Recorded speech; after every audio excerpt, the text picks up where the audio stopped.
மக்காசோள ரொட்டி இப்போ பண்ண போகிறோம். அதுக்கு வேணுங்கிற சாமான் ஒரு 2 மேஷ் பொட்டேட்டோ, வேக வச்ச உருளைக்கிழங்க மேஷ் பண்ணி வச்சுருக்கேன். அதில் 2 கப்பு மாவு எடுக்க போகிறோம். நம்ம மக்காசோள மாவு அரைச்சது, நல்லா ஃபைன்லி அரைச்சது.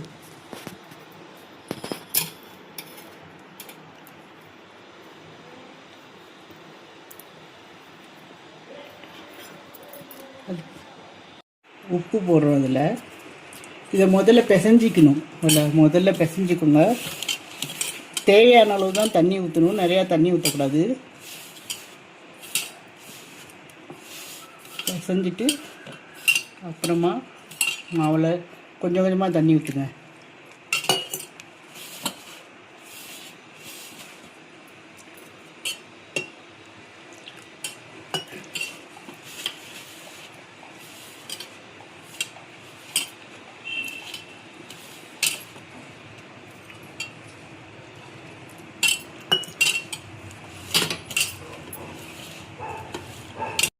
மாவில் கொஞ்சம் உருளைக்கிழங்கு போட்டு பிசைஞ்சிட்டு சூடான பால் ஊற்றுறோம். நம்ம 1/4 கிளாஸை விட கொஞ்சம் கம்மியாக தான் இருக்கும்.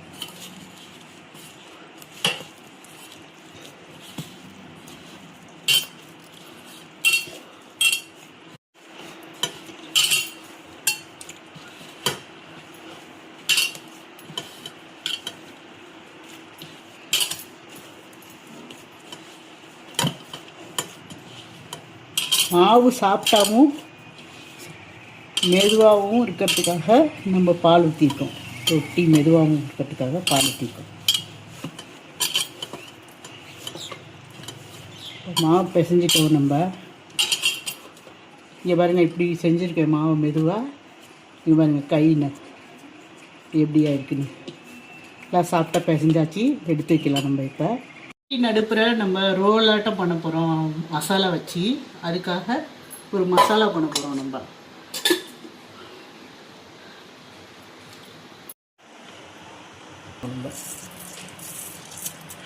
என்ன கடுகு வெடிக்கணும். நம்ம ஃபஸ்ட்டு வெடித்ததுக்கப்புறம் அடுத்த சாமான் வெங்காயம் போடுறோம்.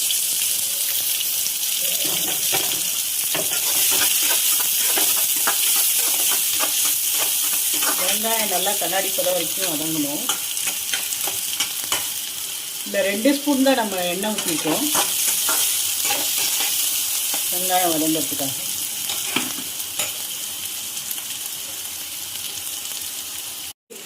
இப்போ லேசாக மீன் குறைச்சிக்கலாம். மசாலா பொடியெலாம் சேர்க்கணும்ல. முதல்ல மஞ்சத்தூள் 1/2 ஸ்பூன், மிளகாய் பொடி ஒரு 1/2 ஸ்பூன் போட்டிருக்கோம்.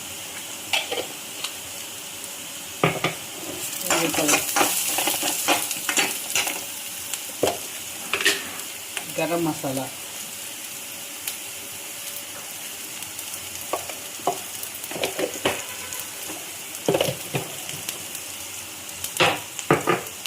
கரம் மசாலா ஒரு சின்ன டீஸ்பூன் போட்டிருக்கேன். இப்போலாம் வதங்குது. வதங்கினதுக்கப்புறம் கேரட்டு,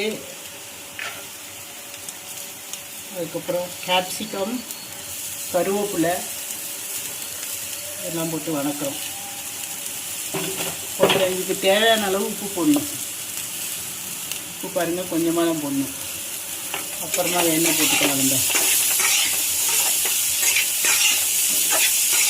ரொம்ப வரவரன்னு இருந்தால் தண்ணி தெளித்து வேக வச்சுக்கலாம். ரொம்ப இவருங்க கொஞ்சம் தண்ணி தெளிக்கிறோம். கேரட் வேகாது கொஞ்சம், அதனால் இப்போ மூடி வச்சு வேக வைக்கலாம். தக்காளி போடுறோம்.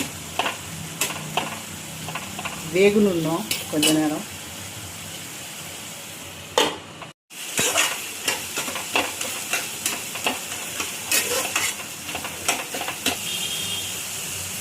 இப்போ இந்த காய்கறி பாதி வெந்தால் போதும். நம்ம அதில் உருளைக்கிழங்கு போட்டுக்கலாம். நறுக்குன்னு இருந்தால் தான் நல்லாயிருக்கும். உள்ளே இருக்க காய்கறிலாம்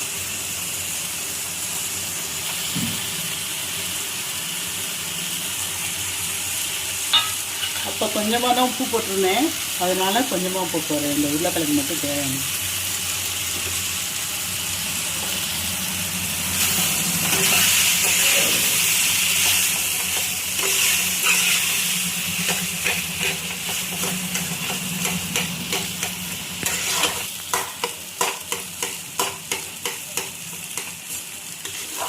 உப்பு போட்டிருக்கனால ஓரளவுக்கு பாருங்கள் எல்லாம் ஒன்றா வந்துட்டு பாருங்கள்.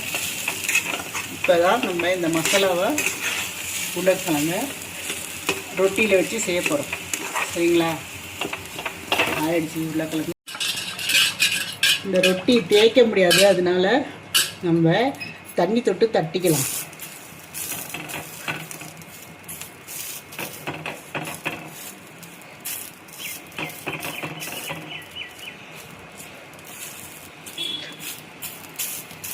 இந்த ரொட்டியை நம்ம தண்ணி தொட்டு தான் தட்டும், லேசாக தட்டி கையில் தட்டி தான் போடுவாங்க. பஞ்சாபில் தான் இது நிறையா செய்யப்படுது. ஆனால் யாராக இருந்தாலும் தேய்ச்செல்லாம் போட மாட்டாங்க. இதை வந்து நம்ம ரொட்டி தட்டியிருக்கோம், ஒரு பக்கம் வேகட்டும்னோம். திருப்பி போடுறோம். கீழே வெந்திருக்கு, திருப்பி போட்டிருக்கோம். நம்ம திருப்பி போட்டு வெந்ததுக்கப்புறம் நம்ம நெய் ஊற்றணும். இதில்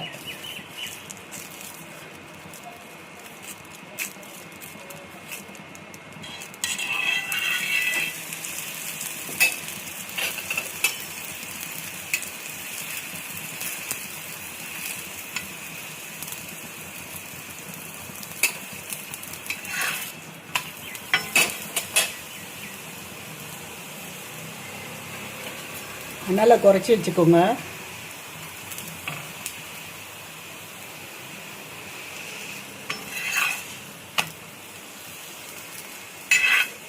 நீங்கள் எவ்வளோ பெருசு மாவு வேணுமோ அந்த அளவுக்கு போட்டு பெருசாகவும் தொட்டுக்கலாம் ரொட்டி.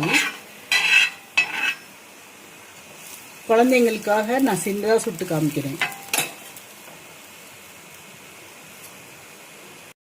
ஒரு பக்கமாக ரொட்டியை நம்ம உருளைக்கிழங்கு வச்சு மடக்கணும், இன்னொரு பக்கம் மடக்கணும். இது பாதி அளவுக்கு மடங்கி இருக்கும். இதுக்கு பேர் தான் டாக்கோன்னு சொல்லுவாங்க மெக்சிகோலாம்.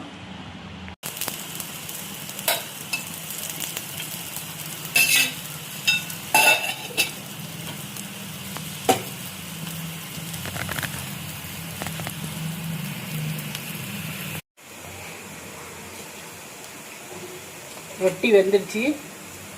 நம்ம உருளைக்கிழங்கு மசாலா வைக்கிறோம் மேலே.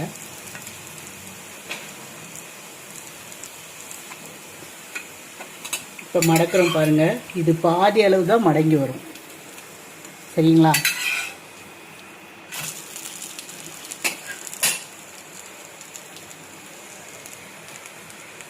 வைக்கிறாங்க. இல்லை வெங்காயம், தக்காளி, கேரட்டு, கேப்சிகம், உருளைக்கிழங்கு, இத்தனை காய்கறி இருக்குது. இது ரொம்ப ஸ்ட்ரென்த்தான ஒரு சாப்பாடு. ரொம்ப மக்காசோளம் வந்து கார்போஹைட்ரேட் எல்லாமே இருக்குது, ப்ரோட்டீன் எல்லாமே இருக்குது. இது எல்லா விட்டமின், அப்புறம் நம்ம நெய் ஊற்றி செஞ்சனால இது இன்னும் வந்து உடம்புக்கு ரொம்ப நல்லது. டாக்கோ ரெடி ஆகிடுச்சு. இதை மக்காசோள ரொட்டி நம்ம சொல்லுவோம். இதை சாப்பிட்டுட்டு எப்படி இருக்குன்னு பார்த்துட்டு கமெண்ட் பண்ணுங்கள், சப்ஸ்கிரைப் பண்ணுங்கள்.